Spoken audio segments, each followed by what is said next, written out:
Friends, hello and welcome back. It is the beginning of ratings prediction season for NHL 21. As always, it's important to note early on that we do our ratings predictions, not who we think's the 10 best players in the league, but who we think will be the 10-1 rated players by EA Sports in NHL 21. That is very important to note for goaltending because we do see goaltenders seem to, or players in general, but goalies a lot. You know, when they're younger, they don't seem to get the upgrades as quickly. If you're a young goalie, you're a rookie, you just came in, typically you don't see those overalls jump into the top 10 quick or fast. Meanwhile, you have guys like, Hellebuyck, who is very, very good for a stretch of time there, who's been riding a little bit of the struggle bus here these last 2 or 3 seasons, still finds himself getting 90, 89 overalls by EA going into the next year, but it has been 3 years for him this season. It may be a little bit different. Still solid goaltender, don't get me wrong, but when you talk about those 90 overalls, you consider some elite goaltender play. Coming in at number 10 though on this list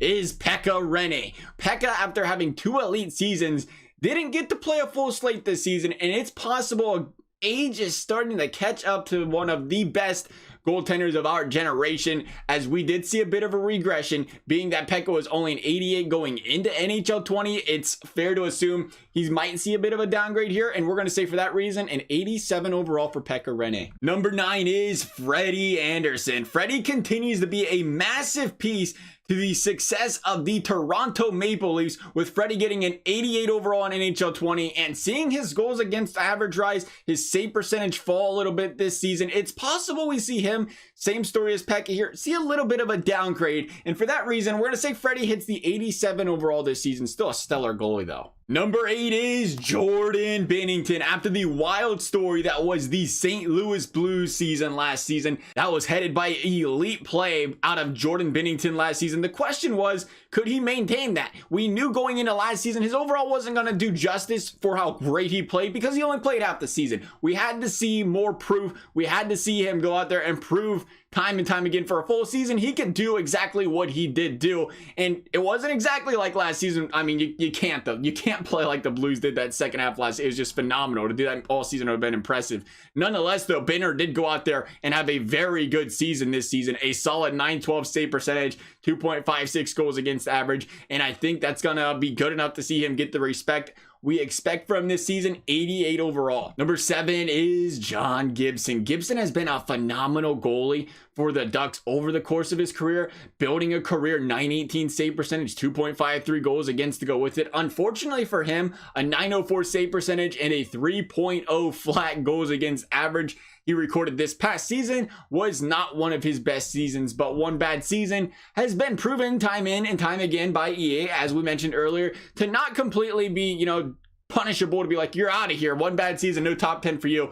And rightfully so, because guys like Gibson, they're going to be good. We expect him to be a top 10 goalie again next season, bounce back and play well, but for now I think you do see him get that slight downgrade to that 88 overall. Number 6 is Sergei Bobrovsky. Bob's first season in Florida was not the season he was probably hoping for. He plays like he does in Columbus, and Florida's pretty nasty looking this season, but instead he dropped a flat 900 save percentage this season. But it is the 2-time Vezina winner, the only 2-time Vezina winner in the league right now. And again, we talked about the John Gibson downgrade story. I think you look at that with Bobrovsky here as well. Great goalie, gonna be a great goalie next year more than likely. One bad season's not gonna knock him off this top 10. Just to see a little bit of a downgrade though. We're saying Bobrovsky at the 88.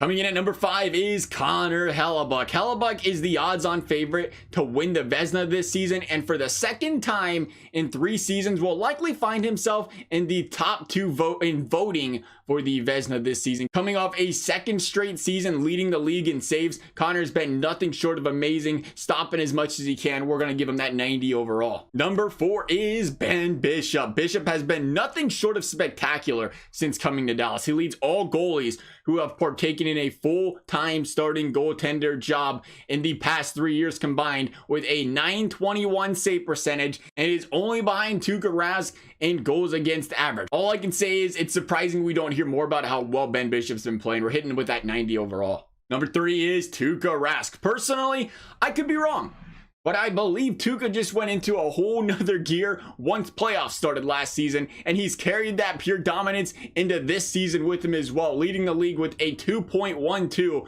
goals against average, was first among starting goalies with a .929 save percentage. Phenomenal season. Phenomenal season, and the argument for Tuukka Rask being the top-ranked goalie in NHL 21 is way there. Completely could see it happening and understand it, but it is later in his career, so we'll see how EA does rate Tuukka here. We're going to give him the 90. Coming in at number 2 is everyone's favorite controversial selection in the top 10, Carey Price. I think it's time though. I think EA is officially ready to hand over the keys to someone other than Carey Price at the top of the list of goaltender play here from an NHL 20 standpoint. Remember, this guy was a 91 overall, the tied for the highest ranked goalie last season, and now I think we do finally see him get a slight downgrade. We finally see that downgrade, and depending on how he plays these next couple years, it could continue to go down even more and more. But over the course of the past 3 seasons, of goalies who have played at least 75 games in those 3 seasons combined, Carey Price ranks 26th.